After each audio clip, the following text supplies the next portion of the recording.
This time, X-1 and Fibber McGee and Molly have a house guest.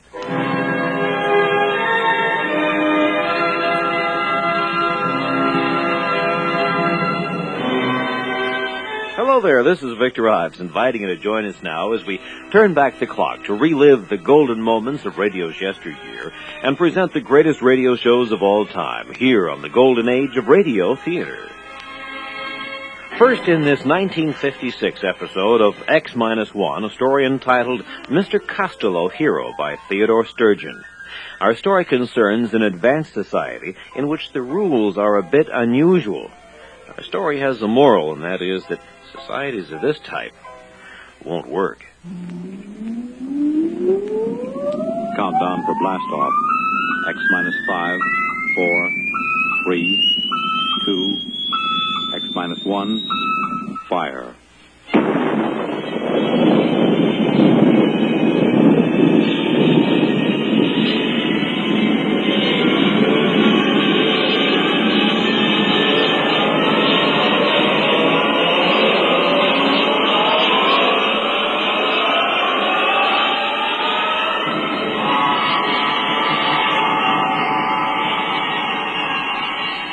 From the far horizons of the unknown come transcribed tales of new dimensions in time and space. These are stories of the future, adventures in which you'll live in a million, could be years, on 1,000 maybe worlds. The National Broadcasting Company presents X minus one.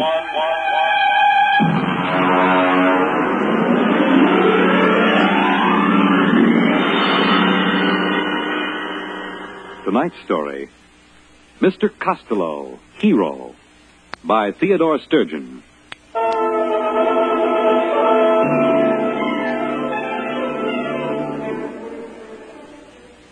It began the day the skipper called me into his cabin. I'd been a purser aboard the spaceship Star Climber for almost 12 years, and I'd never yet been asked to Iron Man's cabin. But then a lot of strange things had been happening on this trip to Boranguen. Come in. Oh. Sit down, Purser. I said sit down. Yes, sir. All right. Here's a deck of cards. Deal. Sir? I said deal. 5-card draw. Go on, man. Yes, sir. Well? 3 of a kind, sir. You didn't draw. I beg your pardon? When you play draw poker, you're supposed to draw. If you don't draw, you're supposed to give your opponent a chance to draw. Now, mister, did you ask me to draw? Well, we haven't been playing that way recently. Who changed the rules? I don't know. Uh-huh. Let me ask you something else. You stood a watch last night in the ship's galley. Why, yes, sir. Has anybody ordered a galley watch? Well, no, sir, but it isn't against the rules, is it? Against the rules? No, it isn't. Now, tell me, does the cook mind having a man watching him 24 hours a day? Well, no, sir. You see, that way he knows everybody can trust him. You mean that way you know he won't poison you? Well, yes, sir. Now, tell me, Percy, who aboard this ship suggested that the cook might try to poison you? Well, I really couldn't say, sir. It just came up. Well, Cookie doesn't mind, sir. Really, he doesn't. He says if he's watched all the time, then nobody can suspect him, so he doesn't mind. All right. Now, let's proceed to something else. How long has it been customary for the deck officer to bring a witness with him when he takes over the watch? That's out of my department, Now, sir. think hard, person. Did you ever hear of a deck officer bringing a witness with him before this trip? No, sir. Or stand a galley watch? No, sir. Or play draw poker without drawing? No, sir. Now, one more thing. Yes, sir. We never had Mr. Costello as a passenger on this ship before, did we? Mr. Costello? Mr. Costello. No, sir, we didn't. Okay. Ask him to come to my cabin. But... That's an order, mister. Yes, sir.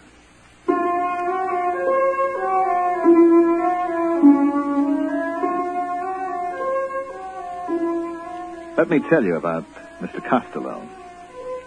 He was our only passenger. Hello, Mr. Costello. Hello, Purser. Oh, am I interrupting something? Not at all. Come sit down. I'm landing on Borngwen tomorrow, so I won't have much more chance to talk. Well, I'll finish this later, Mr. Costello. Nonsense. Honest men should be open with each other. Go ahead. Show him what you discovered. Well, The Purser's a fine man.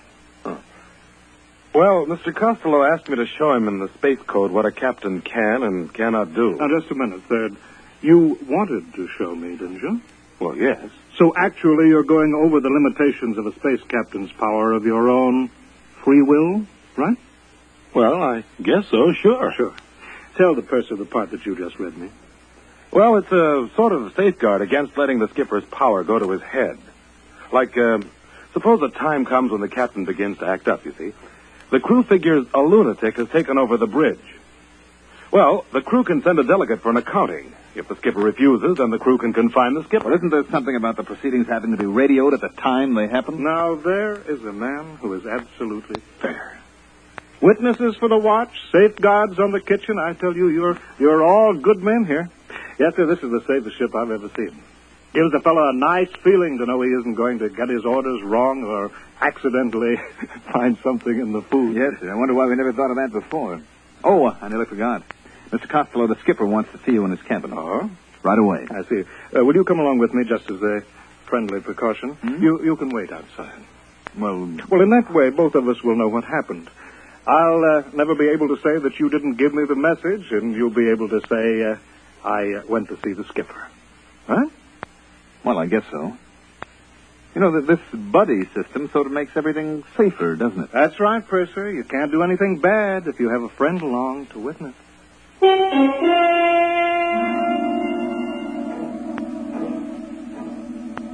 Mr. Costello and I went to the captain's cabin, and I waited outside. After a while, I could hear them shouting. That is, I could hear the captain shouting. Mr. Costello never raised his voice. And let me tell you, Mr. Costello, that if my crew questions my sanity, they have legal recourse.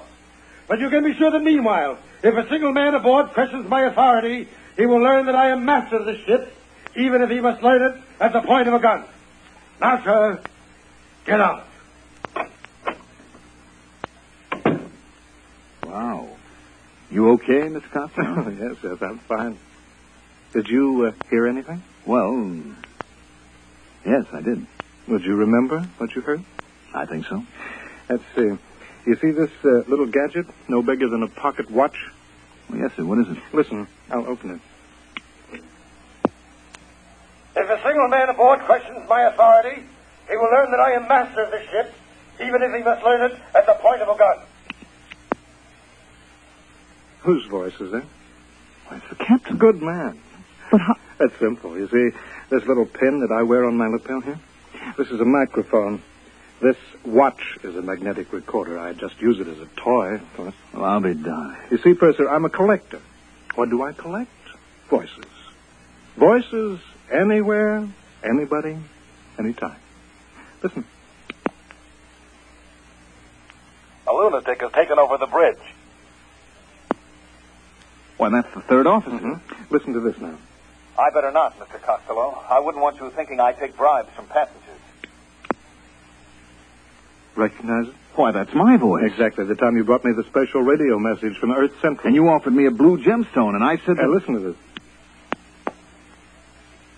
I take bribes from passengers. Well, if that isn't the end... Cute, huh? Well, I guess I'll get back to my cabin and pack. When do we arrive at Borngwen? 6 tomorrow morning. Oh, good. By the way, I'd like you to come see me when you put in there again. Well, that's very nice, sir, but you're an important man, and I'm just... Nonsense. I insist that you visit me. Well, that's real nice. Oh, by the way, what's the major trade on Borngwen? Glunker. Glunker? Yes, it's a kind of soft fur. You can make a warm coat out of it that will roll up into a thimble. You know, sir. And the Glunker trade, that's carried out by trappers? Mostly. Mm-hmm. They work alone and bring in the pelts. I see. They spend a lot of time alone, huh? That's right. You know, sometimes I envy them. I mean, working on a ship, you're almost never alone, and the way I see it, a man needs to be alone sometimes. Correction. Only, I repeat, only if he has something to hide.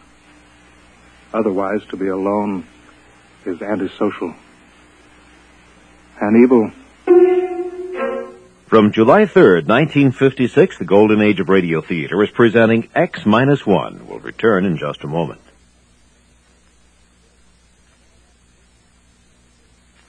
And now back to Mr. Costello, Hero by Theodore Sturgeon on X-1. We put in at Borengwen the following morning. I stood at the ramp of the ship and checked out the supplies and checked in the glunker pelts that we were taking back to Earth. The Borengwen people were a nice, independent, easygoing bunch. I knew a Borengwen woman named Nola, and she came out to the ship to see me. 15,000 glunker pelts. Check. 300 pounds of radioactive ergite. Check. Just put that shipment of show seed over next to the ramp. Hello. What? Well, Nola. Nola. I saw your ship on the cargo manifest. Well, it's good to see you. Will you be on Borengwen long? Just for a day or so. Listen, I have to get this cargo checked in. Can we see each other later? I'll be through at the spaceport at 16 hours. Oh, good. Suppose I... Oh, excuse me a minute. Here comes that passenger. Well, good morning. I see we've arrived safely. Yes, sir. I expected you out before this. I had a few items to get in order. Oh, Mr. Costello, this is Nola. She's a Borengwena. Well, it's very nice to meet you. This is a real nice guy, Nola. See that he doesn't have any trouble with customs, will you? Nola works here. Any friend of the purser? Wonderful. Well, I'll say goodbye now. Remember to look me up, Purser, next time you hit Borengwen. I will.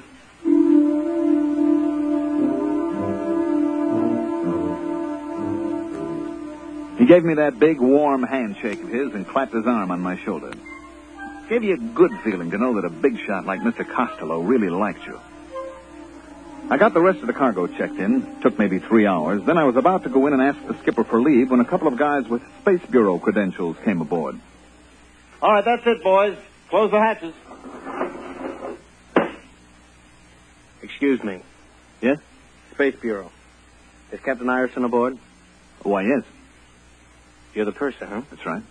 Something wrong? Would you mind answering a couple of questions? Not at all. Has the captain been behaving strangely this trip? Well, not strangely, exactly. Anything unusual? Well, no. He called me in for a card game. Mm-hmm. Does that happen often? No, never happened before. Was he upset? Yes, I guess he was. Okay. This gentleman would like you to answer a few simple questions. Meanwhile, I'll look up the skipper.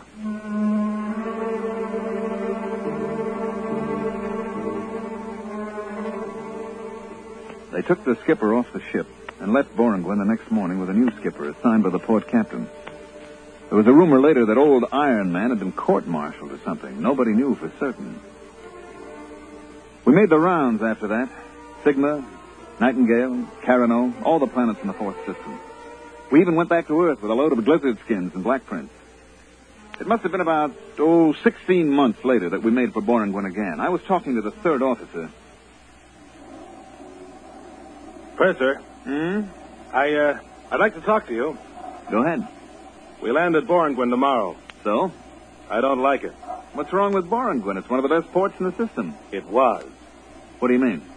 We got a radiogram from the Borengwen Customs a little while ago. Okay, we got a radiogram. Some bureaucrat sent it. Nothing will happen. Another thing. The way it was signed. How was it signed? Loneliness is evil. Port Captain Borengwen. Loneliness is evil? That's what it said. On a government radiogram? Mm-hmm. Loneliness is evil. Where did I hear that before?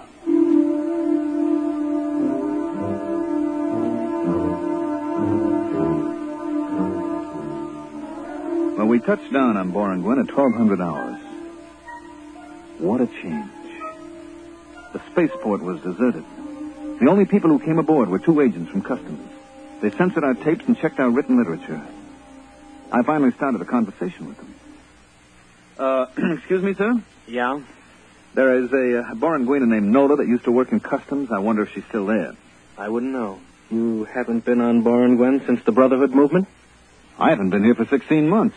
Well, you'll find that the people have moved into the warehouses now. Well, what about the apartments? What about the homes? They're used only for storage space. Are you coming with us? Look, just suppose that I want to walk across the field to the warehouse by myself, all alone. You can try.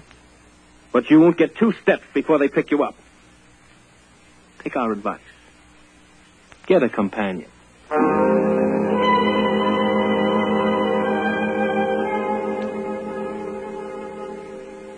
I let them take me over to the barracks. The place that used to be a warehouse. It was unbelievable. The place had been completely cleared of every wall, every partition. There, in front of my eyes, were 10,000 beds, cots, and mattresses spread out over the entire floor of the warehouse. The light was blinding. Huge floods and spots bathed every square inch. Nothing was concealed. Even the plumbing, showers, tubs, sinks were lined up against an open wall. The agents came in with me and stood at the door. A cluster of Boranguen people waited in a roped-off area. This is it. Wow. The customs personnel are in that third aisle, going north. I'll walk down there. Thanks for the company. It's a duty. Wait. I'll get you a companion. Anyone for the third aisle going north? Third aisle going north. Yeah. There comes a man. He'll accompany you.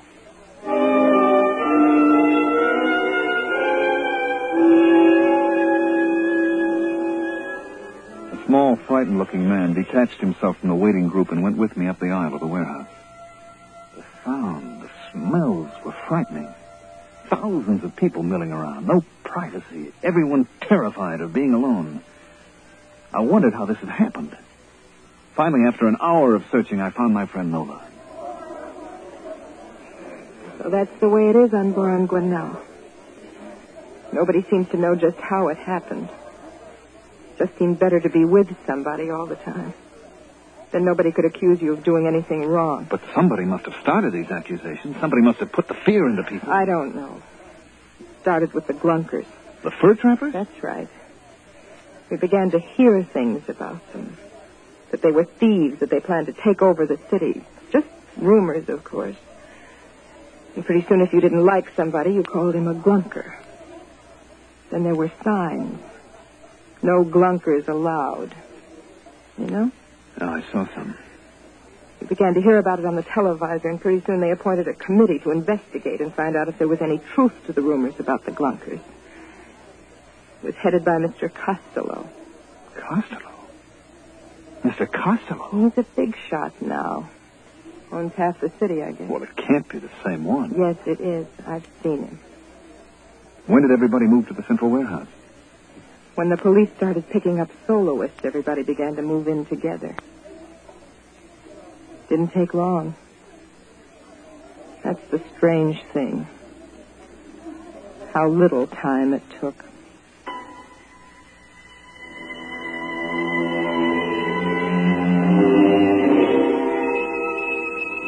I talked to Nola for a while, then I couldn't take it any longer. I had to get out, to get away by myself. I found somebody who was going toward the exit, and after a while, we were standing outside the warehouse entrance. I'm going south. I'm going north to the spaceport. Oh. Tell me, does anybody travel alone? Sometimes we take a chance on it. I guess I'll have to take a chance right now. I'll be late for my job if somebody doesn't come along soon. Where do you work? That orange building right across the street. Would you like me to walk with you? Oh, you'll just get stranded there. I'll make a run for it. The street looks clear. Well, thanks for the company. Not at all. So long. Hey, mister, look out, that car. Look out! Why, you... Is he dead? Yes, sir. That was deliberate. I saw you. Hello, Percy. What's Mr. Costello? Yes, I'm sorry about the accident. My chauffeur was... He tried to run away. That's what happens to soloists. If he'd had a companion to warn him, to thrust him out of the way. You understand that, don't you, Percy? I don't know. Climb into the car. You can't go wandering about Boranguen alone. Well, Police will take care of the body. It's all right. Okay, if you say so, Mr. Costello. Drive to the spaceport. Yes, sir. Well, what do you think of our little planet? Well, I knew you'd like it. Just think of it, Percy. All humankind, a single unit. Yes, this is a people that has found the truth. It awes me. Makes me humble. Speak up, man. I'm your friend. Well, I was going to say I'm not sure I like it. Well, take your time. Nobody has to make a man see the truth. Isn't it right? Well... That's right, isn't it? Yes, I guess it is. Fine. Yes, only the trappers refuse to see the truth. Are they really dangerous? Dangerous? They go out and spend weeks alone by themselves, don't they? Alone with their own evil thoughts. Evil thoughts? We all have them, you know. Even you. For example, you remember this? Well, Well, this should refresh your mind. Listen to this. I take bribes from passengers. Your voice, Purser, and a very evil thought, too. But that isn't what I said. That's what's on the tape, Purser. Now, then, I wouldn't use it against you, of course. Mr. Costello, what is it you want from me? Nothing. Absolutely nothing. Well, minor favor, perhaps. Go on. Your ship is going back to Earth after it leaves Borangren. Yes? You will have a passenger. I didn't know that. To be exact, mentally deranged man. Who is he? His name is Hines. He's been the Earth consul here on Borangren. He's been recalled to Earth to report. You said he was mentally ill? He is, but the Earth government doesn't know him. Well, what can I possibly do? I wouldn't want Mr. Hines to go back and tell them a lot of lies about what's happened on Borangren.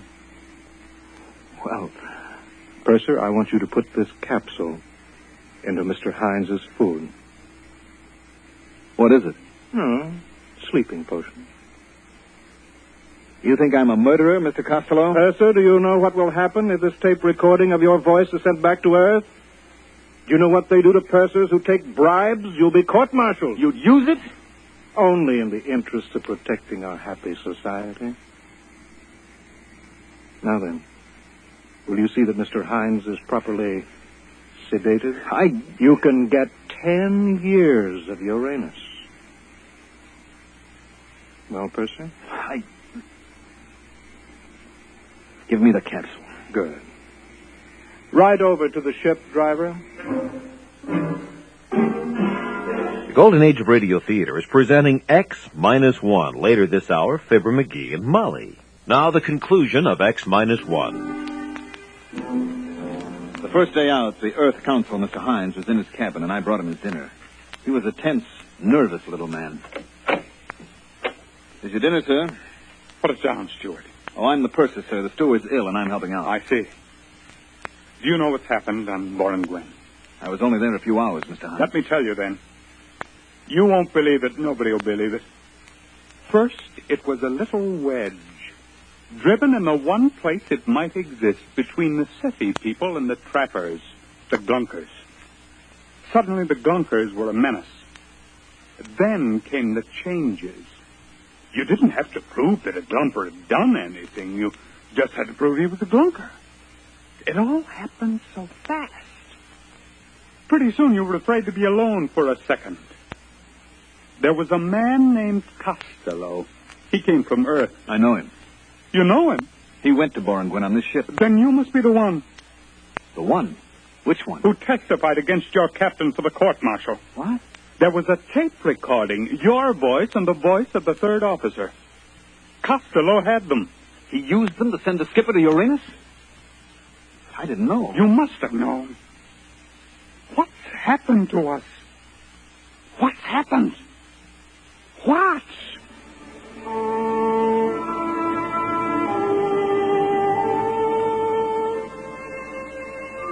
I got him into his bunk and gave him a sedative. Then I took away the food I'd fixed for him. I still had Costello's poison capsule in my pocket. I went down to the radio room and sent a message to Earth headquarters. 2 days later, we landed. Mr. Hines told his story and I told mine. I showed them the poison capsule and told them what had happened to the skipper and about the tape recorder. Within 24 hours, a task force of the Earth fleet was on its way to Borangren. It wasn't much of a battle, they tell me. The Borangren army didn't have its heart in it. That was, 20 years ago, I guess. About Mr. Costello? I met him again last week, right here on Earth. Funny thing, I was sitting in Central Park on a bench. Well. If it isn't the purser. I'm sorry, I don't believe... Look closer. Don't you recognize me? No, Why, Mr. Costello. I thought You thought I was on Uranus? I was. I served 20 years. Mind if I sit down? It's a free earth. You know, I'm glad I ran into you. I think you may be just the man that I need. Need? Yes. Let me show you something. Here, in this pouch. Recognize these? They're just live ants. Exactly. Let me dump them out on the ground. Won't they crawl away? They'll come back. Watch. You see, I put a little piece of this bread in the pouch, and I lay it on the ground.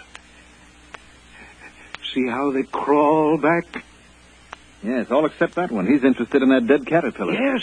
You see, about 1 in 30 I discovered will eat something different. Break away from the pack. So what? Don't you see, man? If we can find a way to make the others turn on that 1 in 30, if we can make the bread eaters think that the caterpillar eaters are dangerous... They're not dangerous. They're just different. What's the difference? Just so we can get the bread eaters scared enough. They'll turn on the others. And then? And then we can make them do anything that we want. You see what I'm driving at? If you think of these ants as people... Well, where are you going? I'm leaving, Mr. Costello. Why? Doesn't what I say make sense? Yes, it does, Mr. Costello, except for one thing. What is that? I'm no ant. So long, Mr. Costello.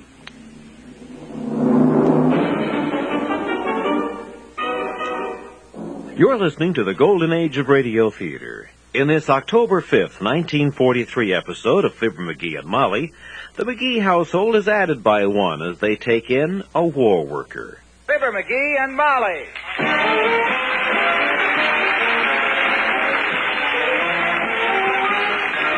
Fibber McGee and Molly, with Bill Thompson, Gail Gordon, Arthur Q. Bryan, Dick LeGrand, and me, Harlow Wilcox.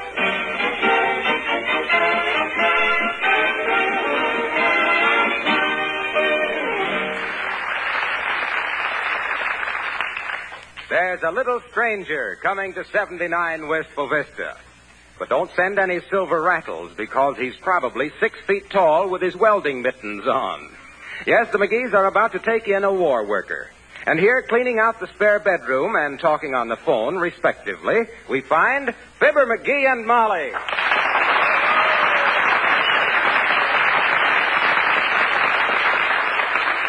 No, we haven't met him yet, Mrs. Stoops. But Dr. Gamble vouches for him, and the 2 best judges of human nature are doctors and bird dogs. What, Mrs. Stoops?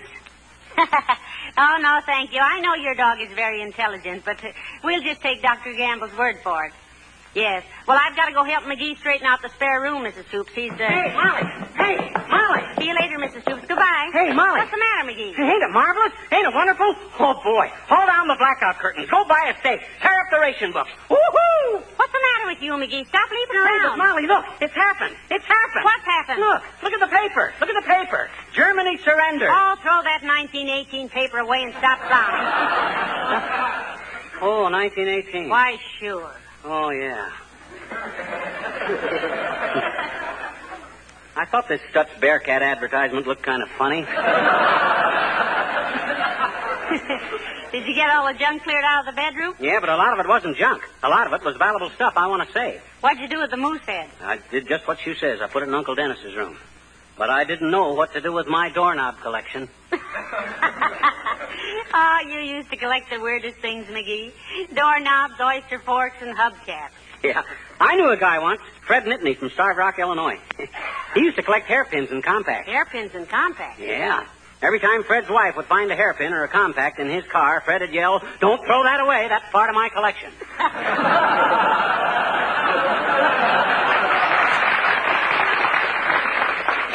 Fred used to pick them up all over the country. Yeah, Now, look, dearie, when when the new roomer moves in... Hey, what is his name, anyway? Well, I don't remember, though. It's a very attractive name. Here, Dr. Gamble wrote on a piece of paper, so I... Oh, here it is. Al Darling. Al Darling. I'll bet he carries his lunch in a knitting bag. Al, darling. Oh, Mama. Now, don't leap to conclusions, McGee. He probably shaves 3 times a day. Oh, by the way, I'm glad you mentioned that. Look what I fixed up for him. Never let it be said that I don't cooperate. What is it? My old electric razor. I honed the blades and oiled it and put the gears in different, and it works like a charm. Wait, I'll show you. Where's the wall plug? In the wall. Huh? Oh, yeah. Listen to this. Works like a top, don't it? What? I says works like a top, don't it? I can't hear a single word you're saying. What were you saying? I says it don't work. It's a flop. Oh. Come on, dearie. If Mr. Darling is coming in at 4 o'clock, we've got to get busy. Mr. Darling, what a moniker. I'll bet him and I have many the cozy little chit-chat over our crocheting this winter. Swapping recipes for fudge and doing each other's nails. I warn you, dearie, don't take too much for granted. I'll bet that he...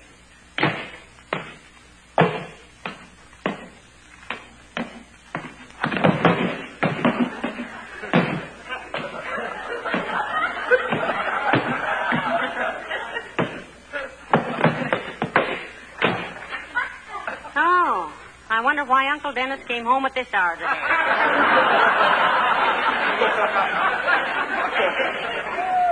I don't know, but I hope it was insured. You hope what was insured? Joe's Tavern.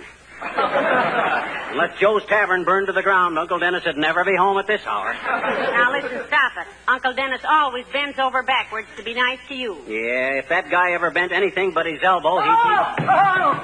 No, you don't. No, you don't. Oh, no, get away from me. Get away. Leave me alone now. Get away, get away. Uncle Dennis, what's the matter? Why, you're as white as a bartender's apron. There's a moose in my room. A moose. I've seen elephants and zebras and snakes, but so help me, this is the end. I'll never touch another drop as long as I live. A moose it was, sticking his head through the wall. Here I come in thinking about nothing at all, and there it is, a moose. Surprises are in store as the McGees will ultimately meet. Al, darling, coming up.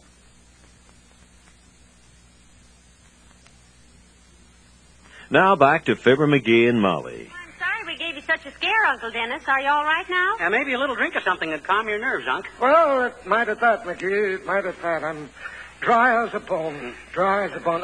What have you got? Milk or root beer? No, thanks. Not thirsty. Well, sir, there I was, coming home from downtown. Yeah? Been out all day long trying to pick up a couple of bucks. Mm-hmm. You know how it is. Yeah, we know. And we know you, too, Unc. You couldn't pick up a couple of bucks on a half-broke Mustang. Now, McGee, you're wrong. Uncle Dennis was worth a great deal of money at one time, weren't you, Uncle Dennis? Well, right you are, Makushla. I mind the time when I could write me check for any amount you want to name. Well, how Not about... too much now.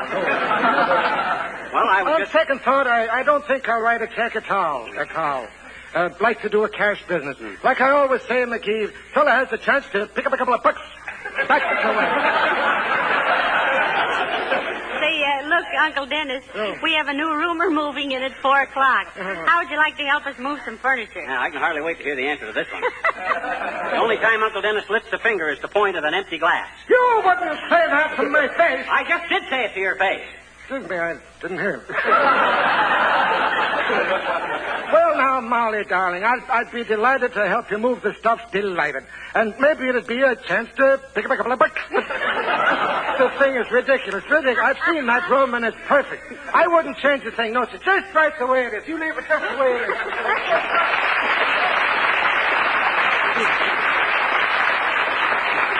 Oh, my. Isn't he the old flatterer? He's so full of baloney, they ought to put him on Lend-Lease. Hey, you know what I did for the new roomer? I put one of my favorite books in his room. What book? Tom Swift and his electric rifle. I always say that a guy gets half his education out of good books and literature and reading.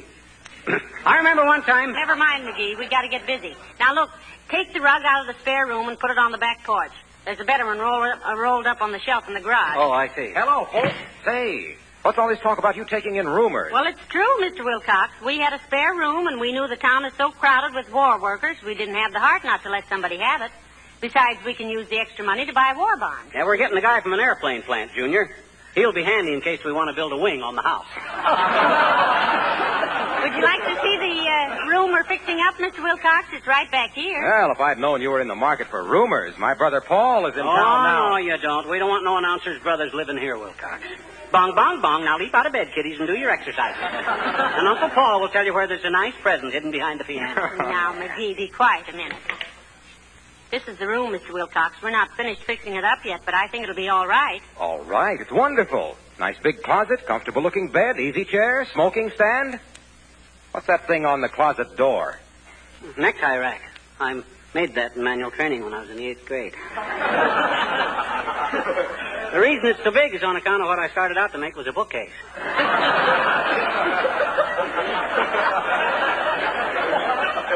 Broke a end off of it and decided to make a piano bench. Legs weren't even, so I cut it down to a taboret. Then it was a magazine stand and a mailbox and a collar button container and a lamp base. I split it trying to stick a wire through it, so I made a necktie rack.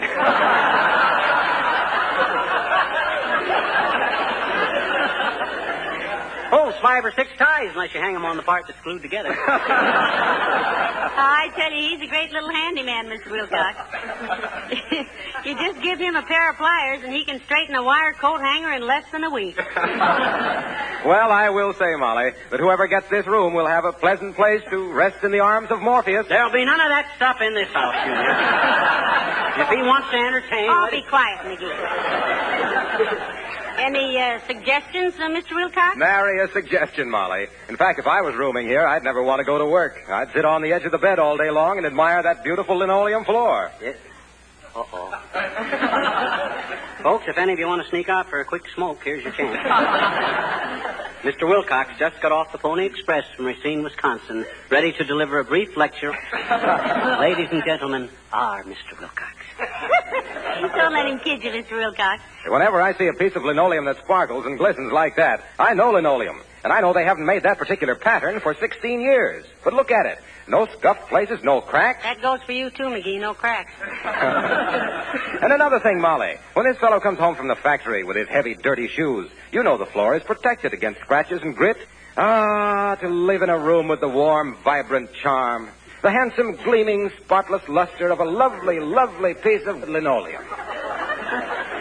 Ah, lucky war worker. Having his life enriched and renewed with the soul-satisfying, heart-warming beauty spread before him from wall to wall. To return home in the gloaming, hungry for another glimpse of the glistening floor. Leaving regretfully in the morning with a happy, backward look. Ah, what ecstasy. What rapture. What a talisman against the cares and tribulations.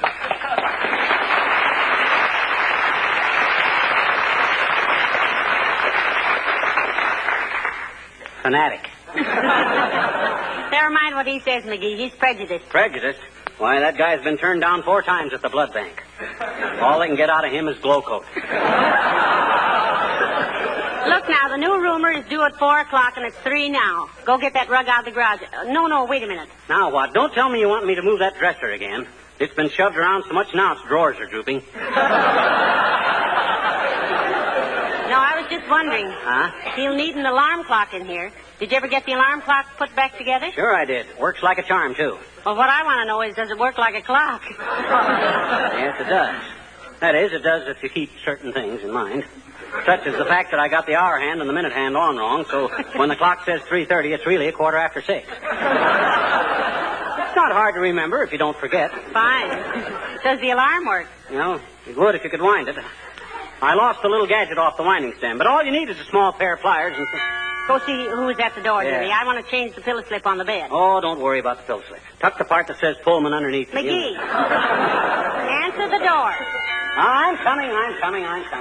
Nobody ever went to this much trouble for me when I was living in rooming houses. They always put me in a hall closet that looked like the engine room on a Greek cattle boat. I ever hope it... Oh, hold your horses. I'm coming. That's the dead. Hi, mister. Oh, it's you. Mm-hmm. Sis, you got a gift for barging in here at inconvenient times. You realize that? Sure. You do? Hmm? I said you do? Do what? Realize that? What? That you got a gift? Gee, have I, mister? What is it? What is it? Oh, you're wonderful, mister. I never told anybody this was my birthday. I like you. Why? Well, always so nice to little children. Always give them gifts and stuff. What you going to give me, mister? What you going to give me? What you? Oh, well, well, as a matter of fact, I didn't know what you wanted, sis, so I thought I'd let you buy yourself one. Here's $1. Go get a mama doll. And if you're smart, you'll get one that doesn't want to take in roomers. Thanks ever so much, mister. No, forget it, sis. Now, just go away and be happy. Go away and we'll both be happy. I'm busy today now. I'm straight.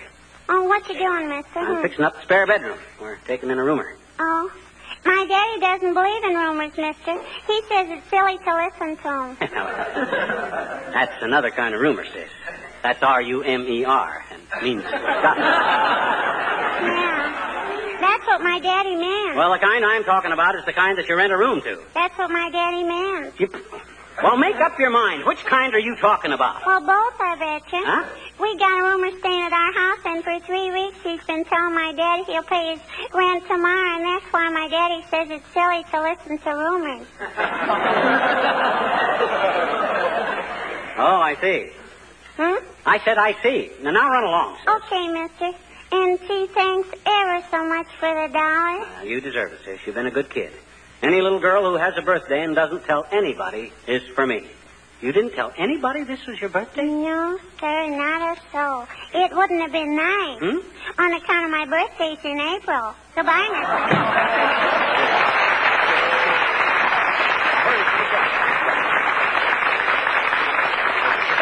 You let me think this is her birthday. She stuffed me for $1. Where's my hat? I'll show her she can. Where's my hat? Kid her age, taking advantage of... Where's my hat? Oh, here it is in the closet.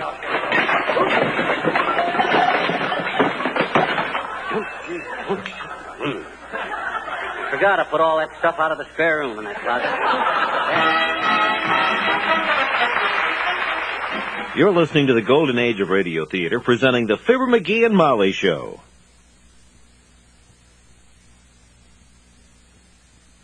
Once again, here's Fibber. Well, the room is all fixed, dearie, and it looks nice if I do say so myself, as shouldn't, but do because it really does. Well, I only hope we don't get some mug living here that's thoughtless and inconsiderate.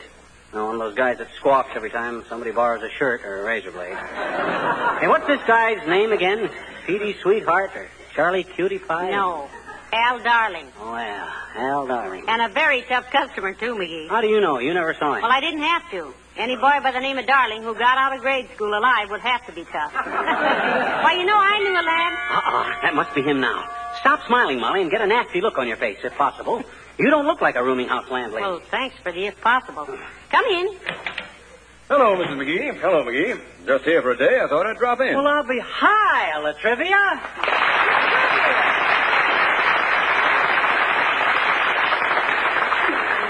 We thought it was our new roomer, Mr. Latrivia. Roomer? Since when have you been taking in roomers, McGee? Since in about 10 minutes, if he's on time, Latrivia. War worker. Molly's idea. Yeah.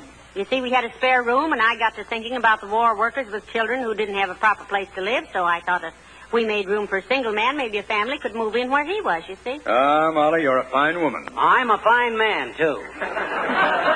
I hardly argued about it at all. By the way, Mr. Latrivia, look, do I call you Mr. or what? What does one call a Coast Guardsman? Well, if it's a good-looking Coast Guardsman like Latrivia and you're a girl, you don't call him. You just whistle like this. To answer your very sensible question, Mrs. McGee, which preceded the witty, if somewhat hackneyed comment of our parlor comic, one addresses a Coast Guardsman by his name, unless he's an officer. Well, I tell you, you ought to be an officer, a man with your education. I'll say. It's a shame. The guy that graduated with the highest honors from Barber College. I didn't graduate from Barber College. Well, how far did you get, Mr. Latrivia? I didn't get anywhere. I didn't... Oh, too tough a course, eh, Latrivia? No, it wasn't. I mean, how should I know? Well, why shouldn't you know? Didn't you ever look at your textbooks? I didn't have any textbooks. What I'm trying to If you used to buy any textbooks, no wonder you never got anywhere in Barber College, Latrivia. I tell you, I didn't go to Barber College. Too expensive? Yeah. No! I don't know. I tell you, I never had the slightest intention of going to Barber College. I went to Yale. They teach barbering at Yale? Of course not. Well, then why'd you go there if you wanted to be a barber? I tell you, I didn't want to be a barber. I had nothing to do with barbers. I shaved myself. From the looks of that haircut, you must cut your own hair, too. I do not. The Coast Guard barber cuts my hair. Why, of course, McGee. You've heard of Coast Guard cutters?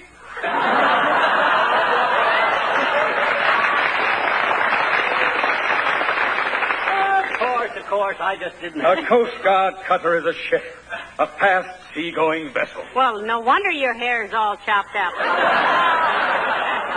How can anybody give a decent haircut on a speedboat? Probably run it back and forth. Please, McGee. Mrs. McGee, listen. A Coast Guard cutter has nothing whatever to do with my haircut. It is merely a vessel used in various patrol services by the Coast Guard. Is that clear? Why, of course it is. We understand that. Yeah. The part I don't get clear is, if you're a graduate from a barber college, why you didn't get a commission? It seems to me that a college graduate... I tell you, I didn't graduate. I didn't go to barber school. I never mentioned the idea to you.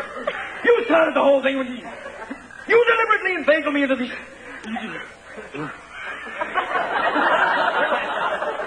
McGee. What's the matter, chum? I'm sorry I lost my temper. Ah, heavenly days, forget it. I'll try not to let it happen again. Don't give it a thought, the trivia. Thank you. But if it does happen again, you better not be around, because I'll tear the binnacle right out of your bulkhead and blemish your keelson till your bilge is flush with your fiddly. Good day!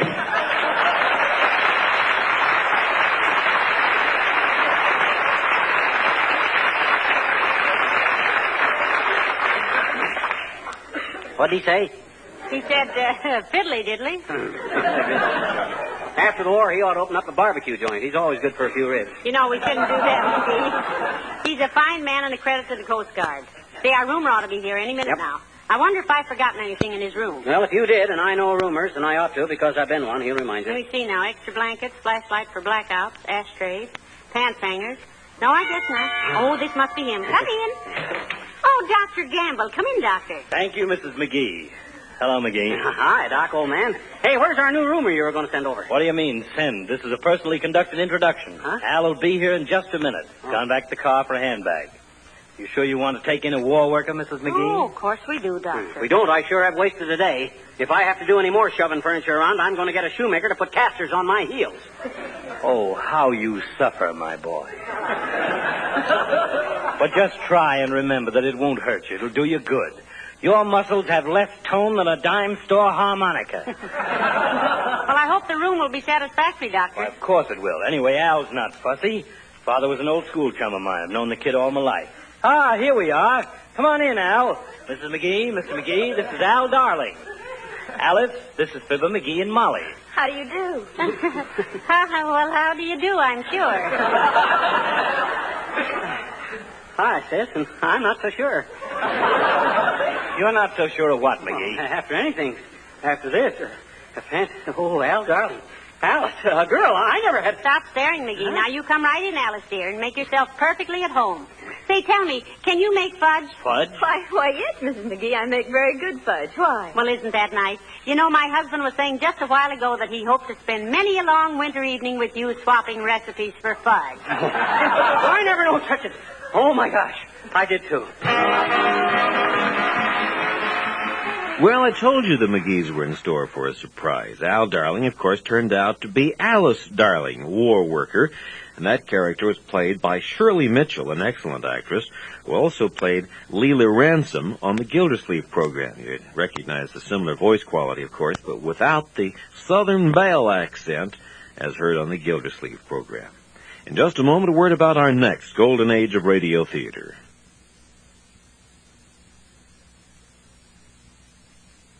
Next time on the Golden Age of Radio Theater, the Screen Directors Playhouse starring Burt Lancaster and Shelley Winters, and Groucho Marx and You Bet You're Alive.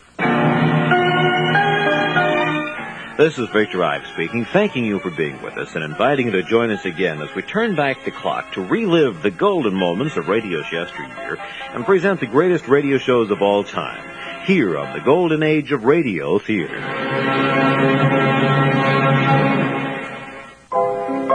For a copy of today's program, call 1-800-326-0296 and refer to show number 2, That number again is 1-800-326-0296.